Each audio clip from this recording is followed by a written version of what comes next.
What is up, everyone? This is BigPowner. The beginning of the league, I'm always like, testing stuff. So as soon as the league starts, I have to gear my character, I have to get stuff done, I have to test out the new mechanics, and then I give you guys the information that I've found out through testing stuff that I think is most relevant, whether that's currency gaining or my focus this league has been the new mechanic, which has crazy crafting potential.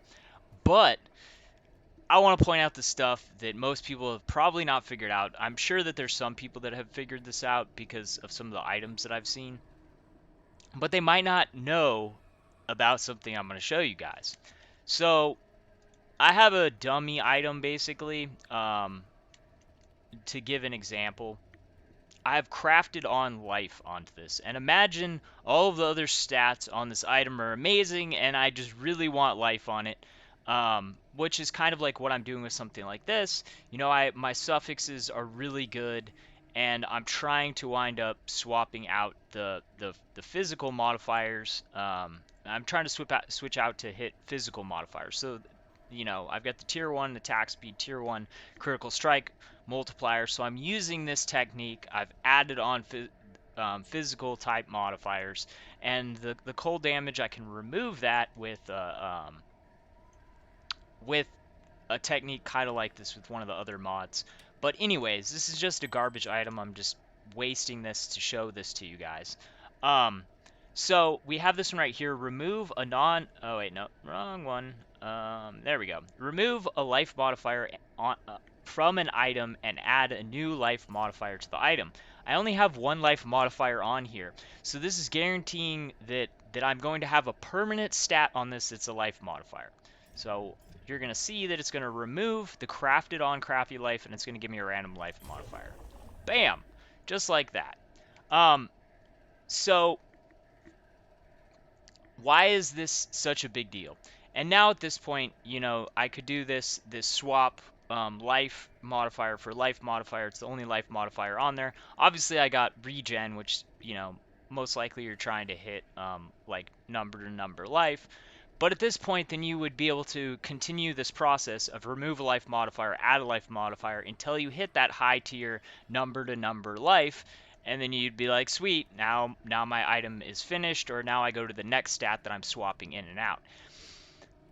The power of this is absolutely crazy. Yes, it could take a lot of time to craft an item, but this is a way that you can give yourself a chance to craft a perfect item. And these are tier 1 seeds. So these are just basically seeds that you just collect up a ton of, and when you hit these things, have items saved that you're working on. Like, I've got this item here that I have saved that I'm trying to make, better than my main one.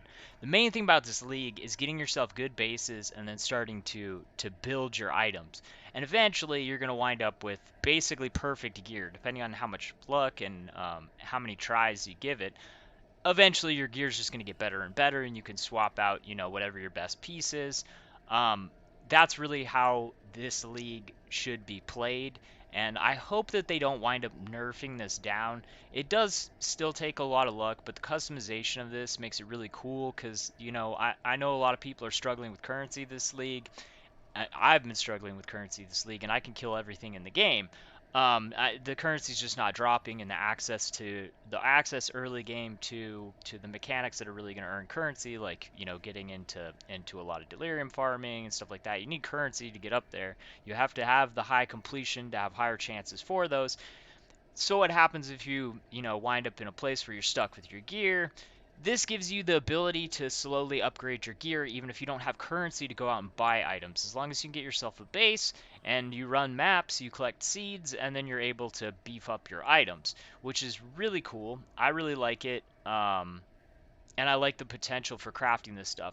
Obviously, once then you have like a perfect, 6 stat item, then you can take it the next step further, which is to then take and do, synthesizing it, which that's the tier 4, synthesizing or fracturing. That is the tier 4 stuff. So realistically, it's not going to really be relevant for very many people unless they're running really well, they've gotten the currency, they've gotten lucky enough with crafting their items that they have these super high tier end game items.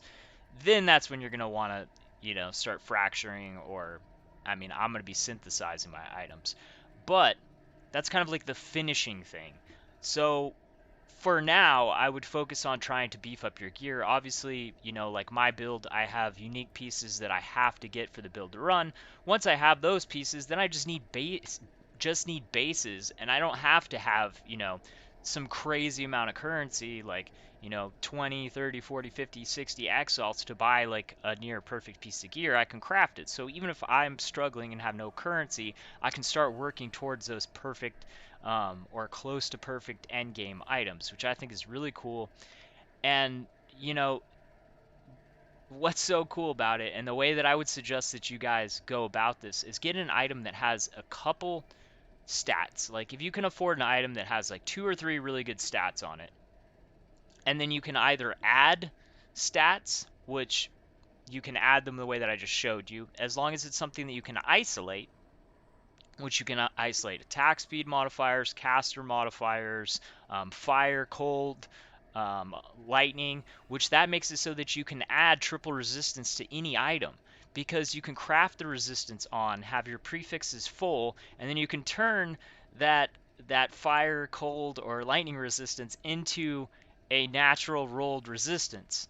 And then, if you wind up in my case where you have triple resistance, but one of them's not good, you can pull it off and replace it. Because the thing is on a lot of these base items, there's no other choice for that element in the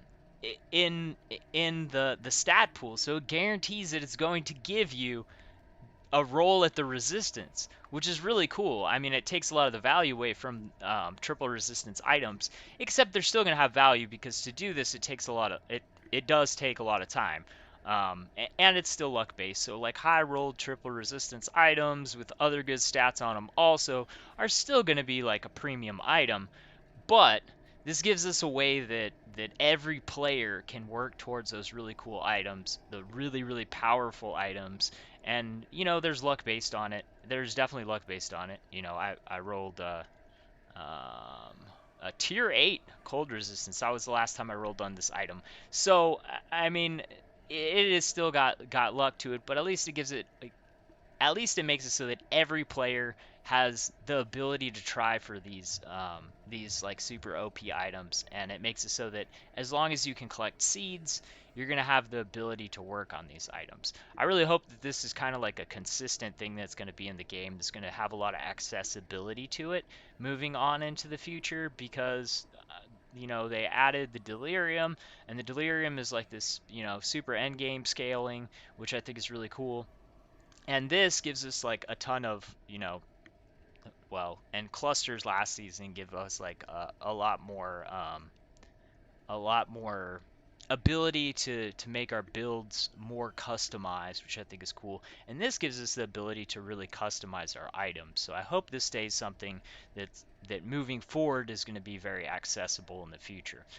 Anyways, I hope that this video is helpful. I will have lots more of these videos coming out because there's a lot of cool stuff to cover on this. Thanks for watching. Peace.